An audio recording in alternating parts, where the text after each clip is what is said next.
Bonjour à tous. Il a donné son nom à une dynastie qui règne depuis près d'un siècle sur un pays qui porte son nom, l'Arabie Saoudite. Séduisant, d'une bravoure incontestable, Ibn Saoud fut un grand et habile politique, un souverain parfaitement informé de la marche du monde qui traitait d'égal à égal avec Churchill ou Roosevelt. Après Lawrence d'Arabie la semaine dernière, nous retrouvons Christian d'Estremaux pour évoquer cet autre seigneur du désert. Christian d'Estremaux, bonjour. Bonjour. Alors, je vous ai reçu la semaine dernière pour évoquer la personnalité hors du commun de Lawrence d'Arabie. Et nous allons donc, je le disais, rester dans la région avec un personnage, lui aussi, hors du commun, Ibn Saoud, le fondateur de la dynastie qui règne actuellement sur l'Arabie Saoudite. Alors, je vous ai présenté la semaine dernière, mais je vais le refaire pour les téléspectateurs qui n'auraient pas vu l'émission sur Lawrence, ce que je leur recommande de faire. Vous êtes donc un fin connaisseur de la culture britannique et du monde arabe, et vous êtes auteur de plusieurs ouvrages, donc une biographie de Lawrence d'Arabie parue en 2014 chez Perrin, mais également parue en 2011 le Moyen-Orient pendant la Seconde Guerre mondiale, Churchill et la France en 2017 chez Perrin, et encore chez Perrin, Ian Fleming, le père de James Bond, paru en 2020. Alors, on va revenir à l'Arabie Saoudite et à la dynastie des Saouds. C'est une dynastie ancienne, puisqu'elle fait parler d'elle dès le XVIIIe siècle dans le Nejd, cette région de la péninsule, tout à l'est de la péninsule arabique. Alors, comment cette famille a-t-elle commencé à se démarquer ? Alors, Ibn Saoud, qui donc a été le premier roi d'Arabie Saoudite, dira souvent qu'il s'est fait lui-même, qu'il est les Anglais disent un self-made man. Et, la réalité est plus complexe que ça. C'est un peu un héritier quand même. Donc c'est l'héritier d'une dynastie qui s'est forgée à partir de 1750 à peu près. C'est une famille finalement qui n'est pas bédouine d'abord et qui n'est pas princière, oui, qui est relativement aisée, mais enfin qui n'a pas, et qui va réussir à s'imposer dans cette région à partir des années 1750 et finalement jusqu'à Ibn Saoud sera à peu près incontournable. Elle va connaître des hauts et des bas, des moments où elle va être totalement sur le reculoir, elle va perdre le pouvoir, le récupérer. Donc il y a des hauts et des bas, mais la famille Saoud prend une position très importante quand même dans toute cette péninsule. C'est un pouvoir de quel ordre ? C'est un pouvoir d'influence ou c'est un... On reconnaît... c'est l'émir du... C'est l'émir. On reconnaît finalement que... c'est finalement quelqu'un qui émerge comme quelqu'un de supérieur, qui n'a pas d'autre légitimité que le fait finalement qu'il a à un moment donné émergé et meilleur que les autres.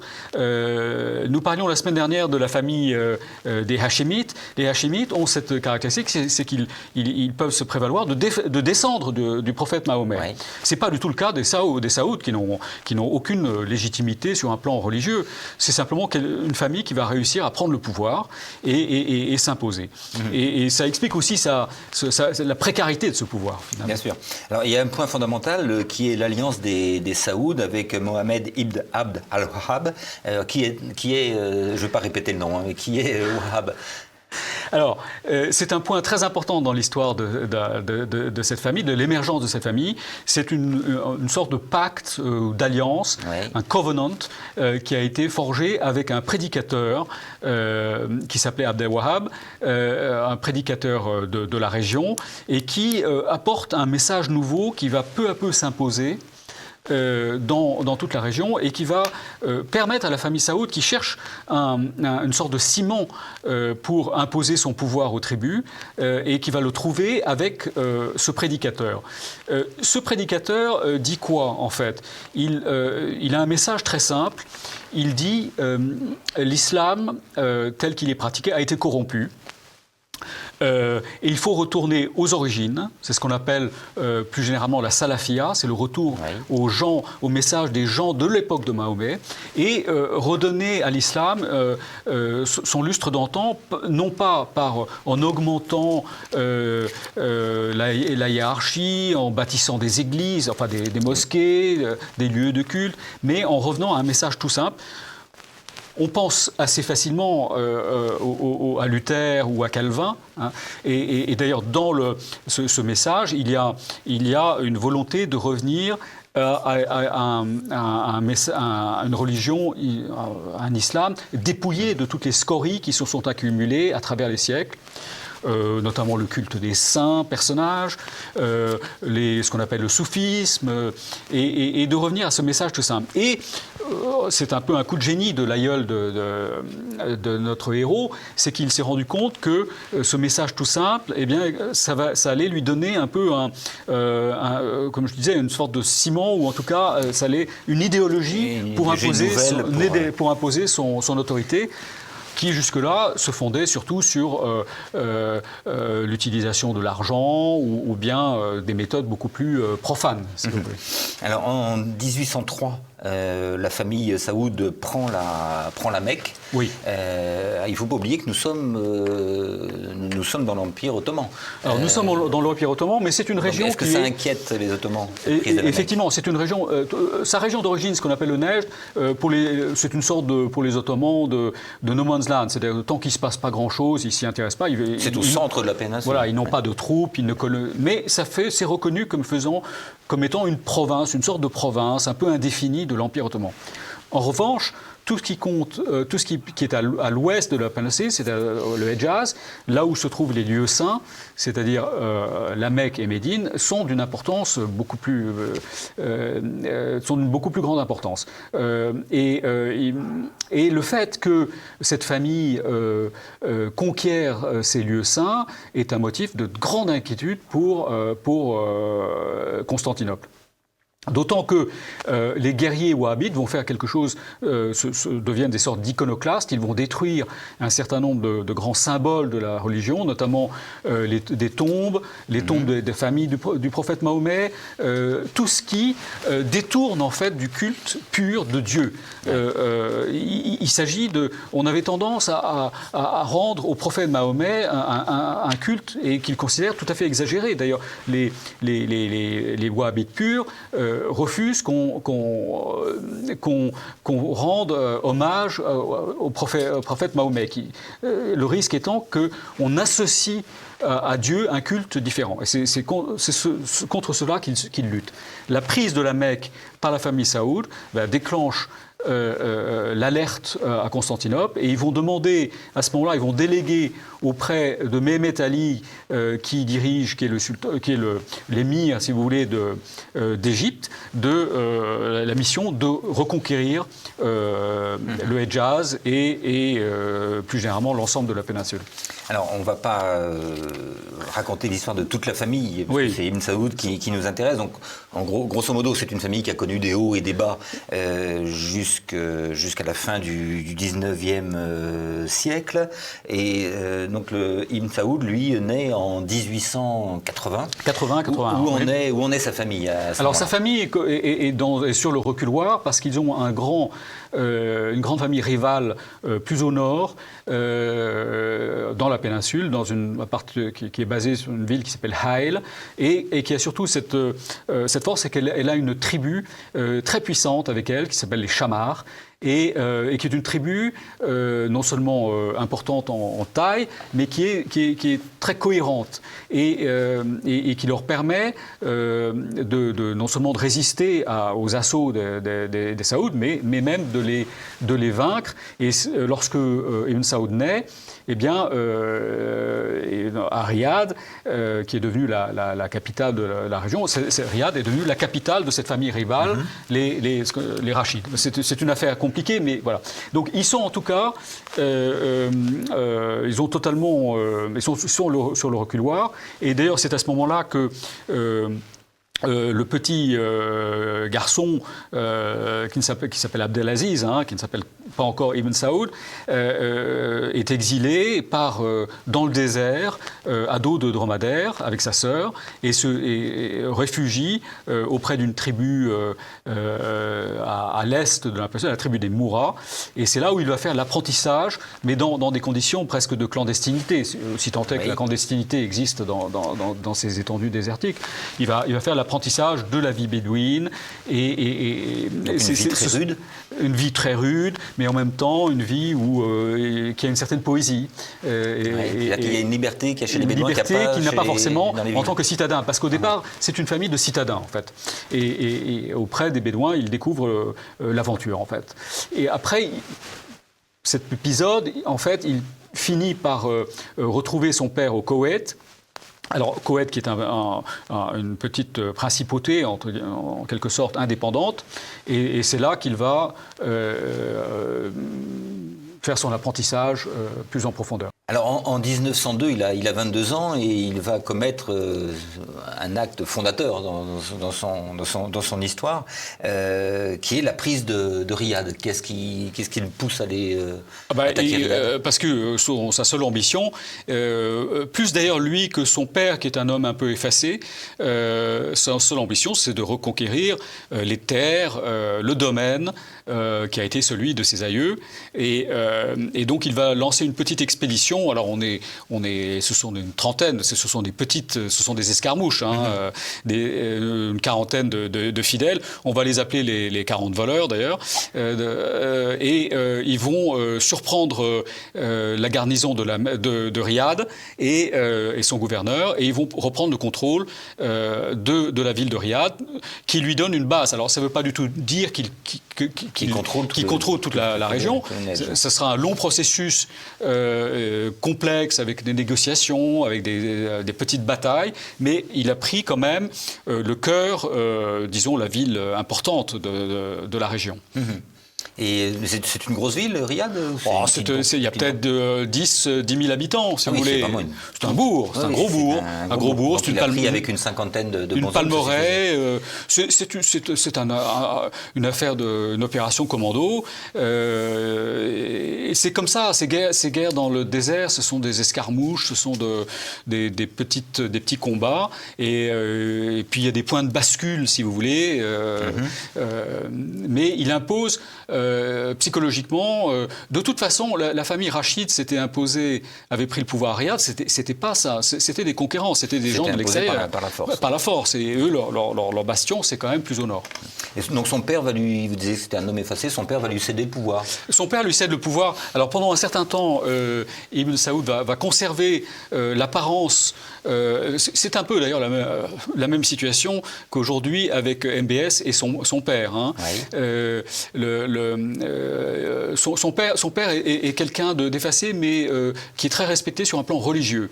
C'est important parce que le jeune Ibn Saoud n'a pas du tout l'autorité sur un plan religieux. Et donc il va laisser à son père cette autorité religieuse qui est importante pour consolider son pouvoir. Mais lui-même va développer son autorité à partir de Riyad. Et en convainquant ou en vainquant un certain nombre de tribus. Il va chercher donc à unir les différentes tribus sous son autorité. Oui. Donc, quelle méthode va-t-il Alors, il y a les cités et les tribus. Il y a quelques cités, entre guillemets. C'est un peu l'Italie du Moyen-Âge. Hein, mais il s'agit de convaincre certaines cités de le rejoindre. Et puis, il faut convaincre certaines tribus. Alors, pour l'heure, c'est extrêmement compliqué parce qu'il n'a pas d'argent, il n'a pas beaucoup d'arguments. En fait, la tradition veut qu'on on se protège, on joue l'un contre l'autre. Les tribus, les Bédouins, ce sont des gens qui veulent surtout pas s'engager trop nettement dans une direction, donc c'est très compliqué. Il y a un certain nombre de victoires symboliques, mais surtout, il va se montrer extrêmement astucieux avec les Turcs et avec les Britanniques. Les Turcs commencent à s'inquiéter quand même, qui ont délaissé cette région, mais ils commencent à s'inquiéter parce qu'ils voient émerger ce jeune émir dont la réputation ne cesse de grandir. Et les Britanniques eux-mêmes s'y intéressent parce que les Britanniques contrôlent peu ou prou par un réseau de traités toute la côte, ce qui est le Qatar aujourd'hui, Dubaï, Abu Dhabi, Oman et le Koweït. Mais ce qui se passe à l'intérieur des terres, disons à une vingtaine de kilomètres de la côte, a priori ne les intéresse pas beaucoup. Et puis il y a cet émir qui apparaît et qui constitue à la fois une menace et une promesse de pouvoir consolider leur pouvoir. Voilà. Et donc, Aoun Saoud va très finement jouer sur ces ces rivalités en contactant les Turcs, en demandant leur aide et en même temps en disant, faisant savoir aux Anglais, écoutez, vous voyez, je prends langue avec les Turcs, peut-être que c'est votre intérêt de venir m'aider. Et quand même, l'idée va progresser et les Britanniques vont entrer un peu dans ce jeu.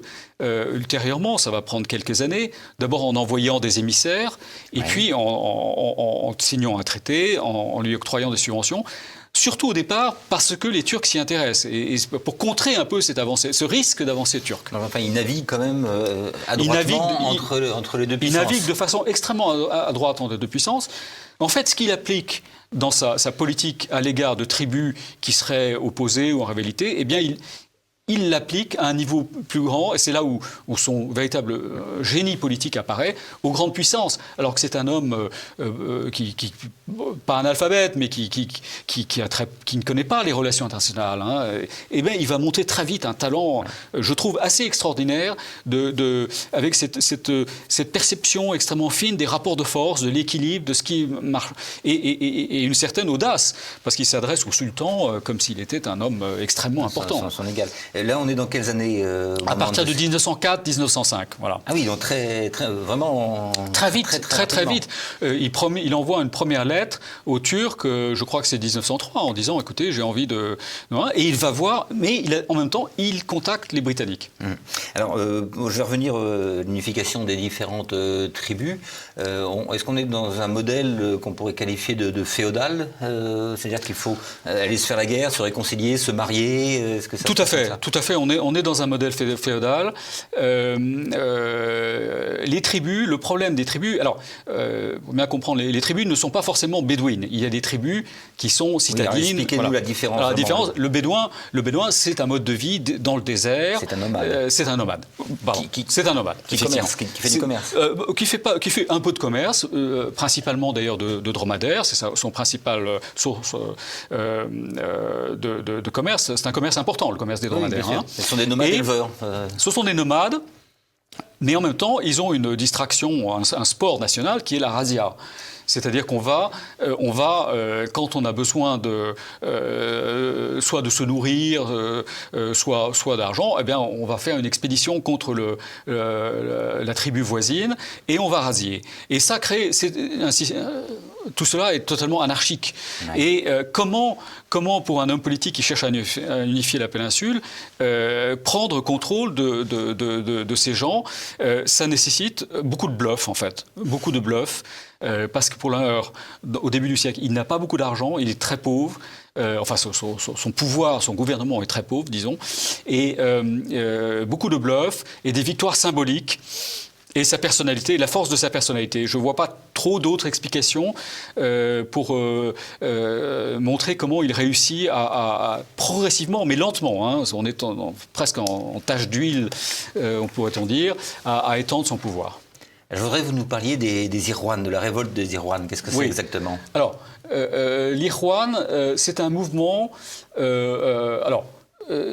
Ibn Saoud est religieux, il respecte la religion, il applique les préceptes de ses ancêtres, mais à partir de 1910, alors on n'est pas sûr de l'origine exacte. C'est un mouvement, c'est un peu une idéologie, si vous voulez, qui est à l'intérieur de ce wahhabisme qui lui-même est plus, entre guillemets, extrême, c'est plus pur, je dirais. Ah oui. C'est peut-être le calvinisme par rapport au luthéranisme, je dirais. On ne sait pas très bien, d'ailleurs, c'est une énigme de savoir si c'est un mouvement qui a été créé par lui ou si simplement il l'a encouragé. Bon, en tout cas, tout est à cause. Ce sont des Bédouins qui ont professé cette forme plus pure, je dirais, du wahhabisme, et dont il s'est rendu compte qu'il pourrait à un moment donné, il s'est rendu compte qu'il pourrait les utiliser. Il a cherché, en fait, Et il a réussi à faire que ces Bédouins qui vivent dans une quasi-anarchie, par ce ciment idéologique de l'irwanisme, en fait, il applique de nouveau ce qu'ont fait ses aïeux en 1780, mais il l'applique de nouveau aux Bédouins récalcitrants. Et il va utiliser ce mouvement qui manque de cohérence, hein, mais qui se rallie à cette forme d'idéologie. Alors il y a un certain nombre de symboles par lesquels il se distingue du reste de la population.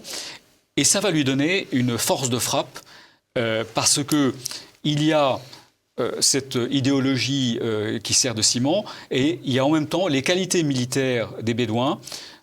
Il faut voir qu'à un moment donné, Ibn Saoud a pris vers 1910 une bonne partie des villes, mais il veut aller plus loin. Et ces guerriers qui lui sont fidèles, ce sont surtout des citadins. Les Bédouins lui offrent quelque chose qu'il n'a pas, c'est-à-dire c'est une force à long rayon d'action. Ce sont des gens qui peuvent faire, pour leur razzia, ils peuvent aller jusqu'en Irak, ils peuvent aller très loin. Et en quelque sorte, cette motivation purement mercenaire ou de rapine, de butin, il va lui donner une connotation religieuse. Et ça lui permettra d'utiliser cette force de frappe pour ses combats ultérieurs. Bien. Donc il commence à consolider son pouvoir après les années 10, vers 1912. Et puis la Première Guerre mondiale va arriver.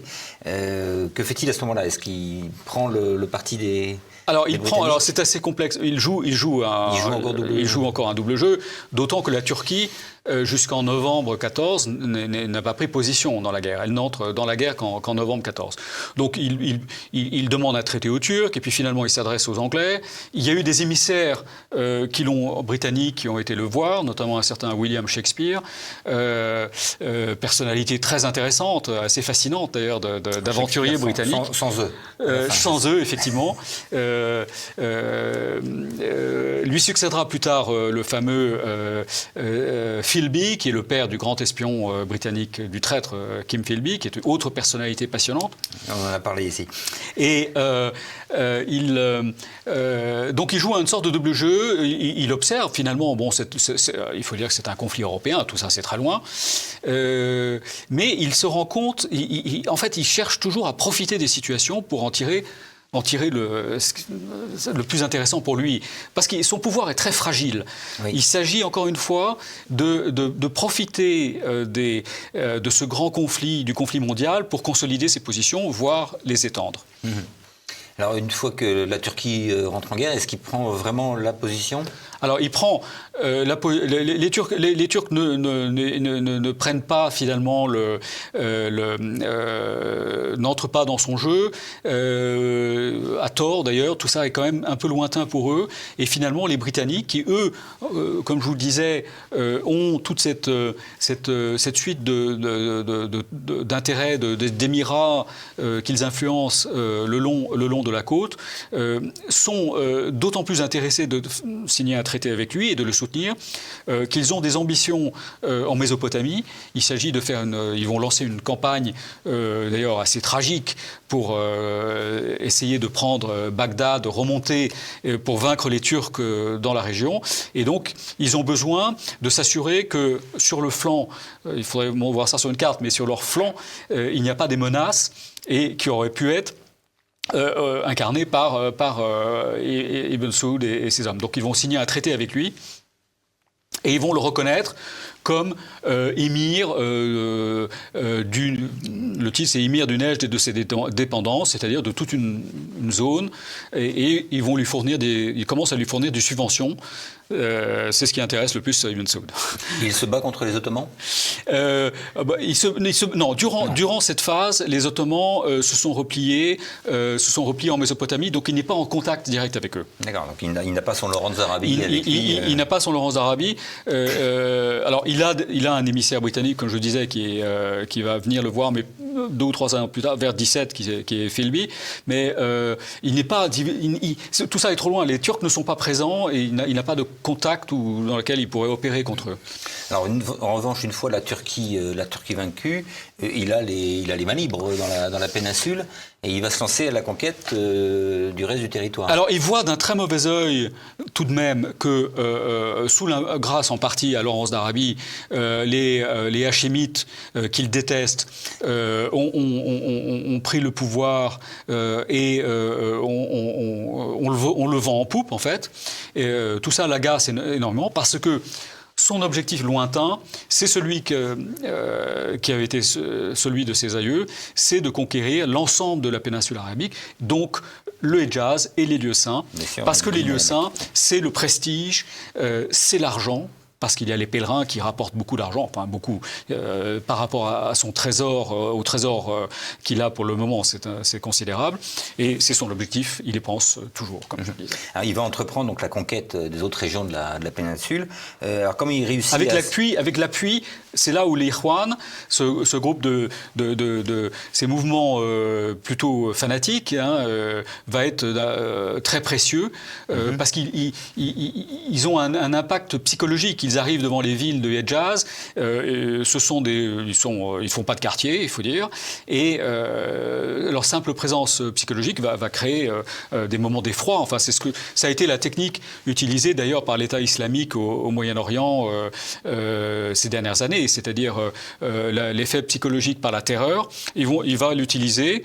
Il se méfie de ce mouvement de l'Ikhwan. Il sent que c'est un mouvement qu'il va falloir surveiller. Donc il peut perdre le contrôle. Il va perdre justement le contrôle plus tard. Et il faut le surveiller comme le lait sur le feu. Mais il l'utilise. Il l'utilise avec l'intelligence de l'homme politique qu'il est, à l'occasion disant non, je ne les contrôle pas. À un autre moment, il dit si, je les reprends en main. Voilà. Parce que les Britanniques s'inquiètent. Et les Britanniques s'inquiètent de voir l'émergence de ce mouvement, mais qui lui est indispensable pour conquérir les lieux saints. Et d'ailleurs, ils vont arriver à Médine, surtout à Médine et à la Mecque, et ils vont détruire un certain nombre de lieux de culte qui avaient été reconstruits. Ils vont refaire la mission iconoclaste de leurs aïeux. Et ça va choquer beaucoup de gens dans le monde musulman, parce que la nouvelle va arriver. Donc, Ibn Saoud joue un jeu très délicat. Et il va le payer plus tard. Alors en 24, c'est la prise de la Mecque et de Médine. Et donc en 26, il est roi du Hedjaz. Exactement. Et là, il va faire face à une espèce de fronde à ce moment-là. Alors oui, cette fronde, c'est la fronde, c'est ce que j'ai appelé la fronde, de l'Ikhwan. L'Ikhwan, ces guerriers redoutables qui lui ont permis de garder le Hedjaz, et il va y avoir une sorte d'effet boomerang que l'on connaît bien avec les mouvements islamistes, c'est-à-dire qu'ils vont se retourner contre lui à partir de 28-29.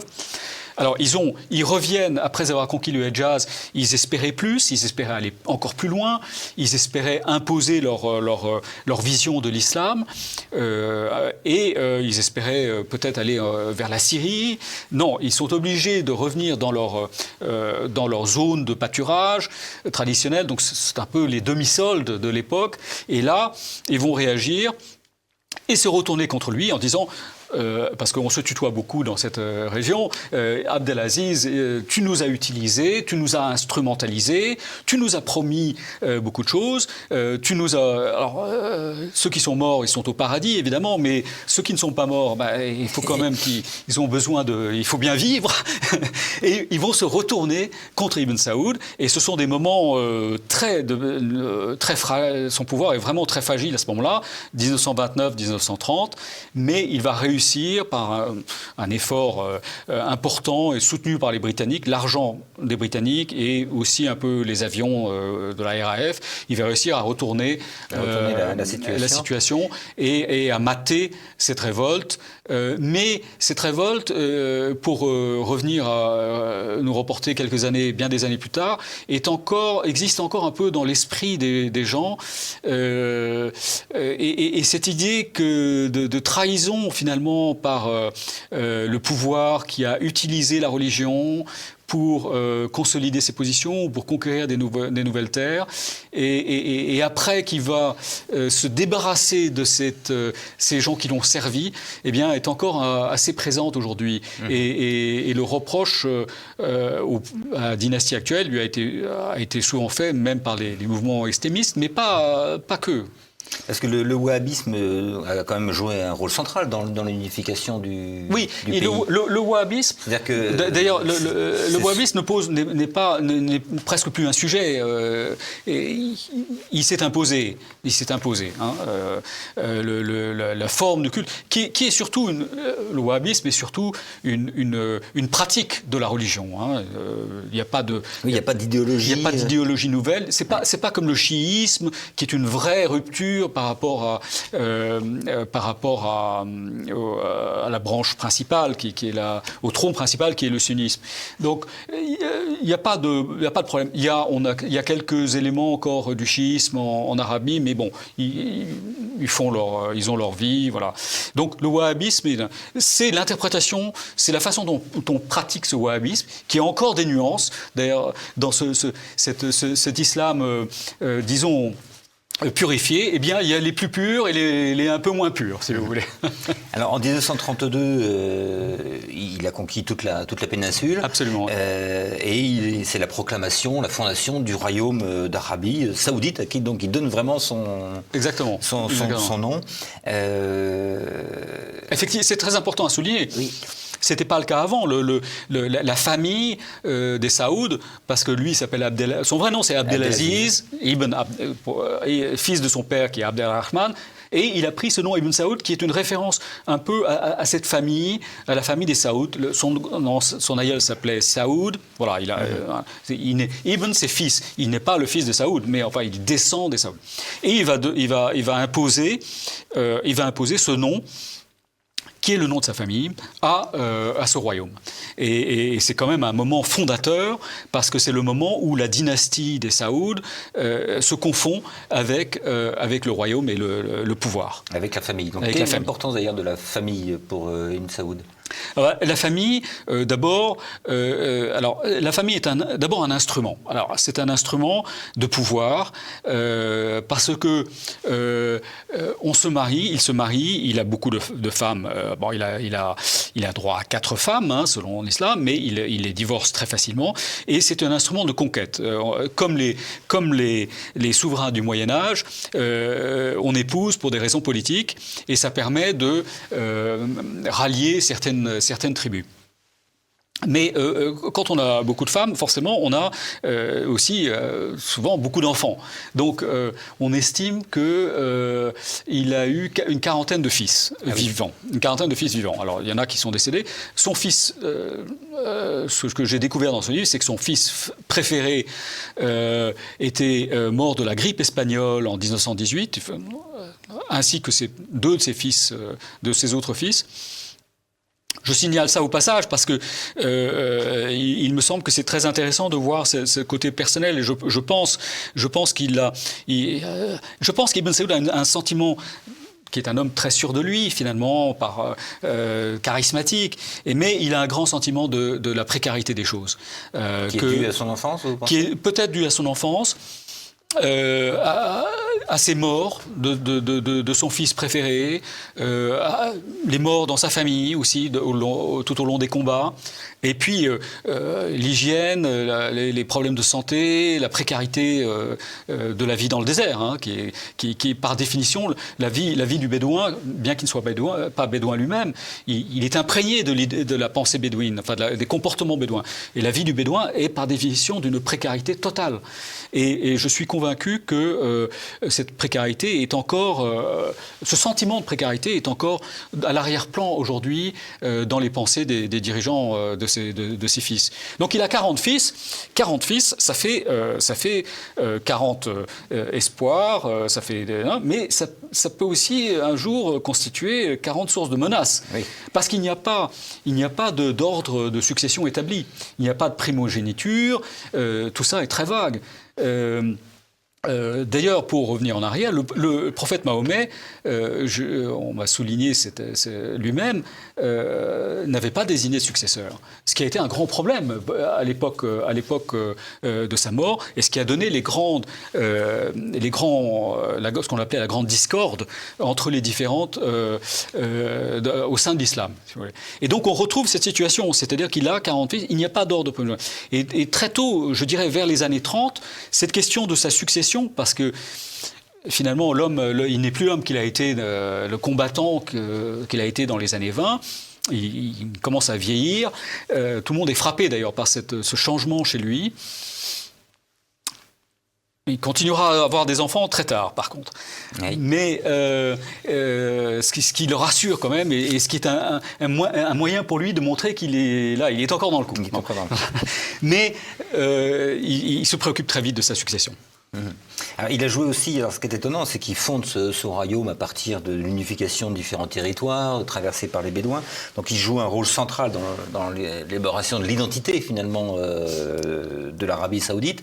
Mais est-ce qu'on peut dire qu'il y a une identité saoudienne au niveau du pays? Est-ce qu'il y a une vraie nation? Je pense qu'aujourd'hui, oui. Tout ce que j'entends, cette nation dont les frontières, d'ailleurs, nord ont été définies, et même les frontières, l'ensemble des frontières ont été définies souvent par un coup de crayon rouge par un officiel britannique. Je crois qu'il y a un sentiment très fort de nation. Alors, peut-être à minima, parce que les tribus, finalement, ils voient leur intérêt. Les tribus voient l'intérêt parce que elles ont pris goût à l'argent finalement. Enfin, à l'époque, il n'y a pas encore d'argent. Il n'y a pas d'argent, mais elles ont finalement accepté que le système anarchique qui était celui fondé quand même sur la razzia, ne pouvait pas fonctionner très longtemps. Et que Ibn Saoud leur apportait la sécurité et éventuellement de l'argent. Et une stabilité. Une stabilité, exactement. Alors justement, quelles sont, lui, ses priorités en matière de politique intérieure, voire de développement social quels étaient les revenus, finalement, de l'Arabie à l'époque? La réalité, c'est que sa priorité dans les années 30, à partir du moment où il est installé au pouvoir, avant il s'agit de faire la guerre, donc c'est différent, il s'agit de survivre. La priorité, c'est de pouvoir obtenir de l'argent des Occidentaux, des puissances occidentales. Il n'y a pas encore de pétrole, et sa priorité, c'est d'obtenir de l'argent pour pouvoir justement maintenir ses tribus et leur assurer des revenus. Il règne à coup de dons et de subventions. C'est absolument donc le pays est sous perfusion. Le pays est totalement sous perfusion. Et c'est dans ces conditions d'ailleurs qu'il octroie une concession pour des recherches pétrolières aux Américains. La réalité, c'est que il n'a aucune idée de ce que ça pourrait représenter. Mais sur le moment, les Américains lui offrent un chèque de, je crois que c'est, je me souviens plus le montant, c'est de $50 000, et qu'il est ravi et que ça lui résout ses problèmes de trésorerie immédiats. En dehors de ça, c'est une cavalerie permanente. Il y a quand même des impôts qui rentrent. Il y a le commerce qui est principalement à l'ouest, c'est-à-dire à Jeddah, dans les Djaz. Et puis il y a les ressources qui reviennent du pèlerinage. Comme je disais, les pèlerins dépensent énormément et ça, ce sont des ressources pour le trésor royal. Alors donc le tournant majeur dans l'histoire d'Ibn Saoud et de l'Arabie saoudite, ça va être la découverte du pétrole en 1938, donc par les Américains. Oui, absolument. Alors comment cette découverte va-t-elle changer sa stratégie économique, diplomatique et ses priorités? Pardon. Le pétrole, cette découverte, il va la fructifier, ça va mettre à peu près une dizaine d'années pour que ça devienne... C'est après la guerre, là on voit les chiffres, il y a une accélération extraordinaire de la production. C'est la manne divine en fait qui tombe et le changement radical, c'est après la Deuxième Guerre mondiale, pour des raisons assez complexes. Les Américains n'ont plus les moyens de forer, il y a d'autres priorités, il n'y a plus de transport, il n'y a plus de tankers, il n'y a plus de tankers pour transporter le pétrole. Voilà. Donc pendant la guerre, c'est un peu une parenthèse. Mais C'est après la guerre que véritablement ce pétrole va commencer à jouer un rôle essentiel et ils vont se rendre compte progressivement que c'est une ressource extraordinaire pour le pays. Ce qui n'empêche pas que le pays va rester extrêmement conservateur sur le plan des mœurs, sur le plan de la vie sociale, hein, même de l'éducation. Dès que les Américains lui parlent de créer des écoles, parce qu'ils ont besoin de personnel, surtout à mesure que le pétrole se développe, Ibn Saoud est extrêmement réticent. Le taux de scolarisation de l'Arabie saoudite, disons après la guerre de 40, disons en 45, est ridicule, est ridiculement faible. Et donc il maintient... Il y avait un rêve un peu qui va se révéler, et d'ailleurs c'est un peu la publicité que fait la compagnie pétrolière qui s'appelle l'Aramco, qui est la compagnie américano-saoudienne de pétrole, qui sont des grands défenseurs de l'Arabie saoudite, et donc ils font beaucoup de communication aux États-Unis sur le royaume, tout ça. Et ils parlent de la modernisation du pays, ils montrent qu'ils font du blanchiment, en fait, soyons clairs. Mais la réalité, alors il y a effectivement une usine de Coca-Cola à Riyad en 1951. Il y a un stade de football, voilà. Mais le pays reste très arriéré, des par ailleurs. Très archaïques. Très archaïque. Oui. Il n'y a absolument pas. L'idée que le progrès économique allait entraîner un progrès social est faux, totalement fausse. Et toujours, les richesses sont captées par la famille? Et les richesses sont largement captées par la famille étendue, mais on continue à entretenir la population par le biais de subventions. Et alors, comment ils négocient les premiers accords avec les compagnies pétrolières qui arrivent? Alors, le premier accord, il y a eu des négociations dès le début des années 20 qui n'avaient rien donné. Mais le premier véritable accord, c'est en 1932. Et alors, il y a deux candidats. Les Britanniques, par leur grande compagnie pétrolière, qui est la Iraq Petroleum, qui donnera BP. Et puis les Américains, qui sont... alors, ça a commencé, pour être précis, parce qu'on a découvert du pétrole sur l'île de Bahreïn. Bahreïn, c'est une petite île qui se trouve en face de la côte, et les gens... Là, il y a une véritable découverte. Et les gens se disent, mais en face, sur la côte... de la péninsule, théoriquement, il devrait y en avoir. Donc, mais 1932, on ne sait pas du tout s'il y aura du pétrole. Il faut dire que les hommes du pétrole, ce sont les aventuriers modernes. Hein, ce sont des gens qui prennent des risques et il va signer cet accord qui donne une concession. Alors c'est assez compliqué parce qu'il va falloir convaincre les religieux qui ont encore leur mot à dire quand même d'octroyer cette concession, parce qu'on accueille quand même des ingénieurs américains qui sont entre guillemets des mécréants sur le sol saoudien. C'est assez compliqué, mais très vite sur le plan religieux, d'ailleurs les religieux cèdent à tout ce que demande Ibn Saoud.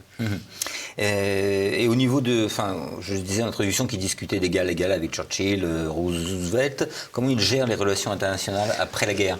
Après la guerre, écoutez, d'abord il les a gérés de manière extraordinaire, je dirais, pour un roitelet avant même la Première Guerre mondiale. Il s'est montré un grand homme politique et il est très à l'aise dans la gestion des relations internationales. Il écrit à Roosevelt plusieurs lettres. Alors surtout à partir du moment où il y a des incidents où se pose la question de la Palestine, et c'est là où il commence à réagir en s'opposant à la colonisation sioniste, mais durant la guerre se pose fortement la question des relations avec les Britanniques et les Américains pour plusieurs raisons.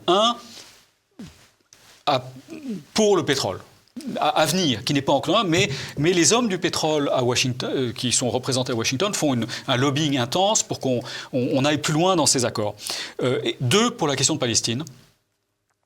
Et 3 aussi parce que on craint du côté des alliés l'avenir et surtout l'émergence et la présence de l'URSS. Donc c'est dans ces conditions qu'il rencontre Roosevelt en Égypte en 1945.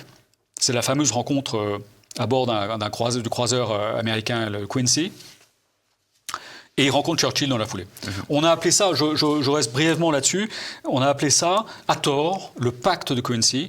On a dit qu'il y avait eu un accord écrit qui a été renouvelé 60 ans après. C'est quelque chose qu'on trouve dans tous les livres et qui est faux, qui a été dénoncé par le grand orientaliste français Henri Laurence il y a quelques années, et qui effectivement, on a beau creuser, il n'y a pas eu d'accord, il n'y a rien de précis, il y a eu une conversation, des discussions orales, mais sans que... Alors, c'est une diplomatie. Roosevelt est un adepte de cette forme de diplomatie un peu filandreuse, où l'on discute, où on signe pas grand-chose, oui. Et Ibn Saoud l'est encore plus. Alors, malheureusement, le temps nous est compté. Il disparaît en 1953. Donc, dans quel état laisse-t-il, très rapidement, dans quel état laisse-t-il l'Arabie Saoudite? Et est-ce que, on va faire vraiment un saut dans le temps, est-ce que sa vision continue à influencer la politique actuelle du pays et de ses... on peut parler même de MBS, est-ce qu'il se réfère toujours... Il laisse le pays dans une certaine, un peu dans l'incertitude, puisque, comme je vous disais, il n'y a pas d'ordre de succession établi. Mais finalement, c'est son fils aîné qui est un personnage assez médiocre, qui va prendre le pouvoir, qui s'appelle Saoud. D'ailleurs, pour référence, on le trouve dans Tintin. C'est un homme, c'est un des émirs qui a des lunettes noires, des petites lunettes noires. Voilà, il a inspiré Tintin. Voilà, il a inspiré Hergé. Mais il y a les rivalités familiales. En fait, il s'en va un peu en disant, écoutez, débrouillez-vous, la suite, ça ne me regarde pas. Voilà. Et d'où ces incertitudes, parce que Faisal va renverser le deuxième fils va renverser son frère, Faisal, fils d'Ibn Saoud, pas le Faisal de Laurence d'Arabie, dont nous avons parlé la semaine dernière, mais va le renverser. Faisal sera lui-même assassiné par quelqu'un de sa famille autour de la question de Palestine, d'ailleurs. Et le dirigeant actuel, Mohammed bin Salman, est donc, on voit que c'est très proche, est donc un petit-fils d'Ibn Saoud. Je regarde par exemple les images qu'on voit sur Internet lorsqu'on voit Mohammed bin Salman recevoir des gens, il y a toujours derrière lui le portrait de son grand-père Ibn Saoud.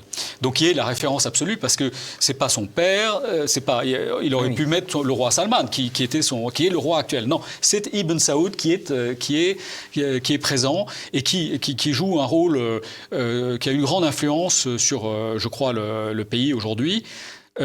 Avec cette incertitude et je parlais de précarité, au XIIIe, au XIVe siècle, il y avait un grand historien tunisien dont je recommande la lecture, qui s'appelait Ibn Khaldoun, qui est le fondateur de l'histoire dans le monde musulman, et qui disait une monarchie dure 4 générations.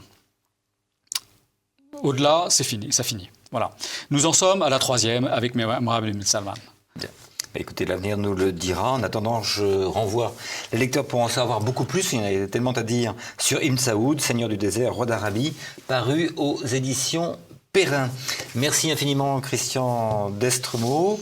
C'était Passé Présent, l'émission historique de TVL réalisée en partenariat avec la revue d'histoire européenne. Vous allez maintenant retrouver Christopher Lann et la petite histoire. Mais avant de nous quitter, n'oubliez pas bien sûr de cliquer sur le pouce levé sous la vidéo et de vous abonner à notre chaîne YouTube. Merci et à bientôt.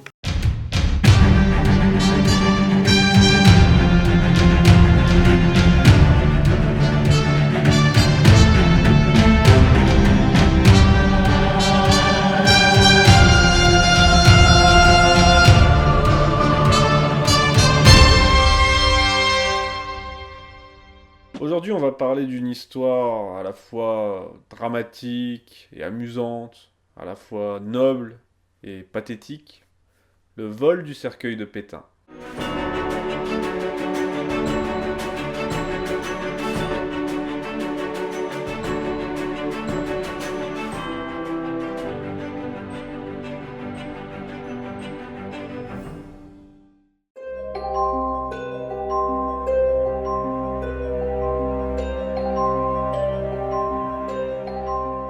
Le vol, ou en tout cas l'enlèvement du cercueil du maréchal Pétain, a eu lieu dans la nuit du 18 au 19 février 1973, au cimetière de Port-Joinville, à l'Île-Dieu, là où est enterré le maréchal. Il a été réalisé par un commando de 6 hommes qui avait pour but de réhabiliter le maréchal Pétain, mais aussi, surtout, de transférer sa dépouille à l'ossuaire de Douaumont, près de Verdun. Car oui, on va revenir un peu sur le contexte juste avant, puisque, comme vous le savez, donc, Pétain a été jugé en juillet et août 1945. Il a tout d'abord été condamné à mort puis à l'indignité nationale.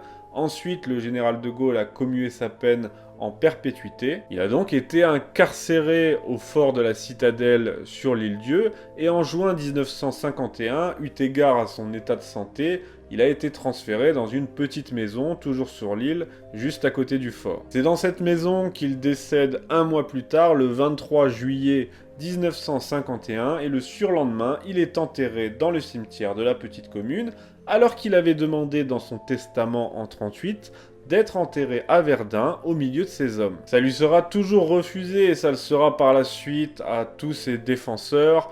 Et tous les présidents de la République ont fait de belles promesses, notamment De Gaulle qui avait fait de belles promesses à ce sujet.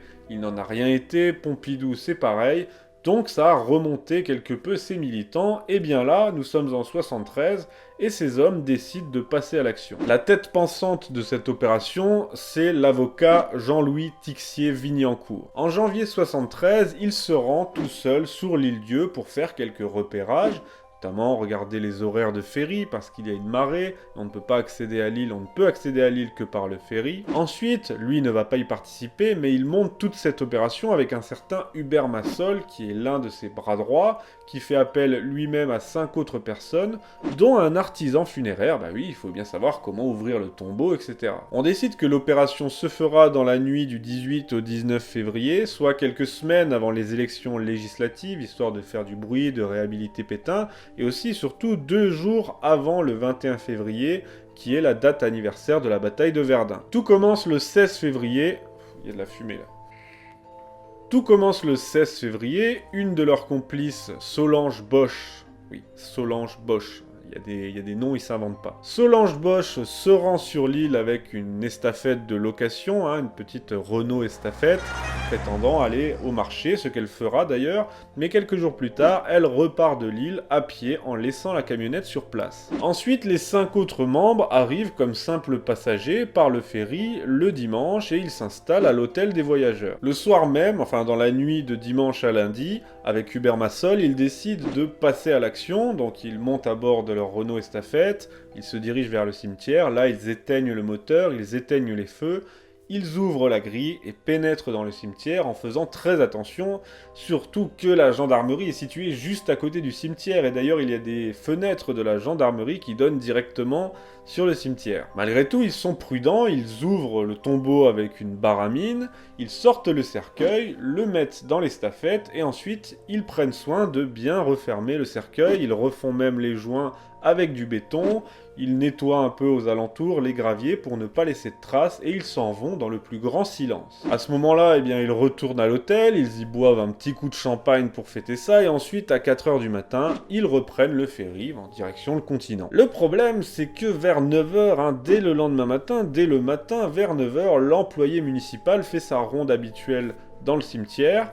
Comme il y a une équipe sportive qui a été probablement circulée autour de la tombe de Pétain la nuit, puisque c'est l'une des seules attractions de l'île, il passe faire un tour, l'employé municipal passe faire un tour près de la tombe du maréchal, et là, il trouve qu'elle est étrangement propre. Il ne lui faudra pas longtemps pour se rendre compte que les joints sont tout frais, qu'ils ont été refaits. Il va alors tout de suite appeler la gendarmerie, ils vont appeler le préfet, le procureur de la République, ils vont informer également le ministre de l'Intérieur. Le préfet et le procureur de la République se rendent immédiatement sur l'île avec un hélicoptère, et ils vont pas s'emmerder à attendre les horaires de ferry, et là le vol est constaté, on ouvre le tombeau, et il n'y a rien. Ce qui est assez amusant, c'est que, c'est un hasard total, mais l'une des premières pistes envisagées par les autorités est un coup monté par les collaborateurs réfugiés en Espagne franquiste. Pourquoi ? Tout simplement parce que pour reboucher le trou fait par la baramine dans la tombe de Pétain, nos 6 hommes ont utilisé un journal qui traînait dans l'estafette,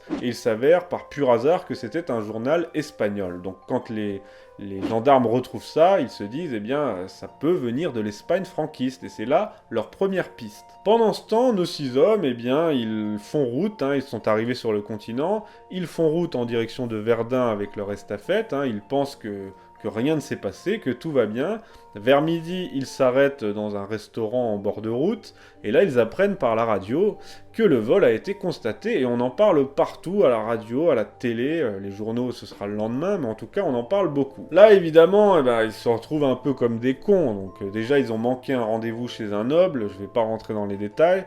En plus, là, ils décident carrément d'abandonner la destination de Verdun parce que c'est trop risqué, et ils décident donc de se diriger vers Paris, et ils y arrivent dans l'après-midi. Là, Hubert Massol va trouver Tixier-Vignancourt pour savoir quoi faire, mais le domicile et le bureau de Tixier-Vignancourt est surveillé, il est sous surveillance policière. Donc on s'organise comme on peut, et là on place le cercueil, on va cacher le cercueil après lui avoir fait descendre symboliquement les Champs-Élysées avec l'estafette, on va cacher le cercueil dans un vulgaire box de la banlieue parisienne, à Saint-Ouen. Évidemment, l'affaire fait la une de la presse, on en parle partout, à la télé, à la radio, dans les journaux, et les autorités n'aiment pas trop, ils veulent régler cette affaire au plus vite parce qu'on est en pleine campagne électorale et ils n'ont pas envie de voir leur bonne petite campagne de politicards polluée par ce sujet, avec à la clé la réhabilitation de Pétain et l'idée de son transfert à Verdun. D'ailleurs, Verdun est totalement bouclé, il y a des barrages de police, évidemment on surveille les endroits clés. Mais on ne sait pas encore qui a fait le coup, on se demande encore à l'époque, est-ce que c'est une provocation de l'extrême gauche, ou bien est-ce que c'est des nostalgiques de Pétain qui ont fait le coup? Pour l'instant, on ne sait rien. Mais l'enquête progresse assez vite, grâce au relevé des véhicules qui ont pris le ferry, grâce à ça on parvient à identifier la camionnette, on remonte jusqu'à la commerçante, et ensuite on va même remonter jusqu'à l'artisan funéraire. Ces gens-là sont interrogés, arrêtés, et on commence à avoir une idée de qui a fait le coup. Tout le monde parle de Tixier-Vignancourt comme étant la tête pensante de cette opération. Là, il y a un avocat, l'avocat de Pétain et rival de Tixier-Vignancourt, Jacques Izorni, qui va le trouver et qui le somme d'arrêter tout ça. Tignancourt doit prendre une décision, il appelle alors Hubert Massol et il décide d'en finir. Massol organise alors une conférence de presse dans un café, il convoque les journalistes et là il annonce qu'il ne dévoilera la position de la dépouille de Pétain qu'à condition d'avoir une attestation écrite du président de la République, Georges Pompidou, que Pétain sera transféré aux Invalides en attendant que sa dépouille soit transférée à l'ossuaire de Douaumont à Verdun. À l'issue de cette conférence de presse, Massol est arrêté, il est acculé de questions et sous la pression, il finit par avouer où se trouve le cercueil, à condition d'être accompagné de journalistes et de photographes. On lui accorde cette demande et il va donc en compagnie de la police et des journalistes à Saint-Ouen pour ouvrir le fameux box. Évidemment, Georges Pompidou ne cédera pas au chantage, c'était une opération assez maladroite, certes il y avait un but noble, le transfert de Pétain à Verdun, comme il le voulait dans son testament, et en tant que héros de Verdun, c'est bien légitime, mais à l'époque, vous connaissez la République, cette affaire est absolument sensible, trop dangereuse, qui plus est juste avant les élections. Donc évidemment, Pompidou ne va pas céder, et le cercueil sera aussitôt embarqué en ambulance, puis conduit en hélicoptère Puma à l'Île-Dieu. La cérémonie réunira quelques curieux, mais aussi des anciens combattants, et il sera réinhumé à nouveau sur l'Île-Dieu. Georges Pompidou fera envoyer des fleurs, qu'il fera déposer sur la tombe, pour le geste. Mais néanmoins, on ne veut surtout pas que ça vire à l'affaire d'État. Et bien d'ailleurs, tous les complices de cette opération ne seront absolument pas inquiétés, ils seront brièvement incarcérés, mais relâchés aussitôt. Il n'y aura pas de procès, pas de condamnation, on va en finir. Évidemment, ni la justice, ni le gouvernement ne souhaitaient ouvrir un procès aussi médiatique qui permettrait de réhabiliter Pétain, de reparler à nouveau de Pétain, de rouvrir cette plaie. Allons-nous éternellement entretenir saignantes les plaies de nos désaccords nationaux? Le moment n'est-il pas venu de jeter le voile, d'oublier ces temps où les Français ne s'aimaient pas, s'entre-déchiraient, et même s'entretuer. Ce qu'on peut en conclure, c'est que, comme je l'ai dit, eh bien, c'était une opération avec un but noble, mais les personnes ayant participé à cette opération ne l'avaient pas tous, ce but noble, et elle a été menée avec un certain amateurisme. Il y a eu un rendez-vous raté avec un noble, il y a eu cette vulgaire affaire du box de Saint-Ouen. À noter qu'Hubert Massol, lorsqu'il était sur l'île, en a profité pour envoyer des cartes postales depuis l'île-Dieu.